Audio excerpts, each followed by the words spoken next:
Rhapsodize Audio presents The Growth of Love by Robert Bridges, performed by Dennis Daly. Proof listening by Rhonda Federman. There are 3 complete texts of Robert Bridges' sonnet sequence, The Growth of Love. 1876, 24 sonnets. 1889, 79 sonnets. 1898, 69 sonnets. The best known version is the 3rd, which is the subject of the present recording. The title of the work is a little misleading, as it suggests a process of development, a deepening understanding, by which one arrives at a more comprehensive appreciation of the mysterious entity which we call love. In fact, Bridges' journey is a meandering rather than a goal-oriented path. Each sonnet is a window through which the poet gazes at one of the multifarious aspects of a quintessential numinosity which will always escape definition.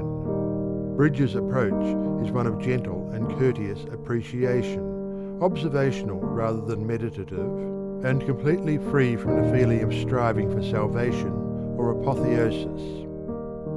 The Growth of Love contains no dogma and little argument.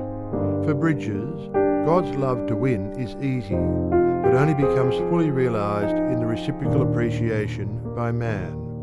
Like Wordsworth, and unlike Bridges' great contemporary and friend, Gerard Manley Hopkins, Bridges seems to have enjoyed a continuing awareness of the divine presence, an experience completely satisfactory in itself, free from striving and productive of a transcendent calm. Bridges' verse is smooth and mellifluous, constructed with discreet and meticulous skill, but completely void of virtuosity. However, the unspectacular appearance of Bridges' work tends to conceal the provocative nature of his essential thesis. A comparison between the work of Hopkins and that of Bridges, with regard to their religious views, is very revealing. Hopkins, the poetic virtuoso and the radical reconstructor of metre, is backward-looking in his religiosity.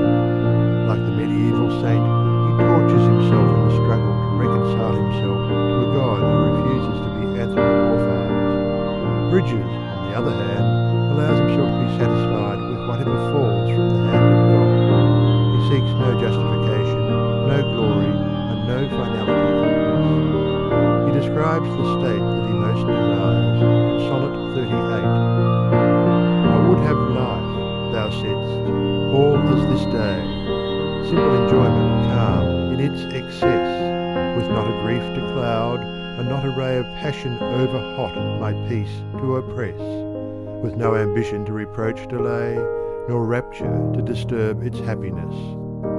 Ironically, Bridges' view, with its sublime disregard for the trammels of organised religion, is the truly radical one.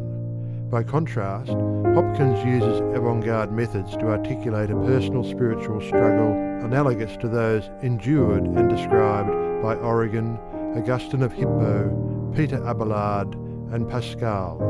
Bridges has moved beyond the sense of despair, futility, and even tragedy to a clear state of non-expectant appreciation.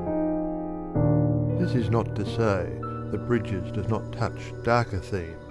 The bleak chill of winter and the pangs of loneliness can be found in some of the sonnets, and Bridges makes many frank admissions of what he feels to be his personal shortcomings. However, the collection is permeated over all with the breath of the seraph rather than the howl of the demon. Like Umar Khayyam, Bridges has realised that a human life is a brief episode in a world of wonders, some terrible, but many beautiful.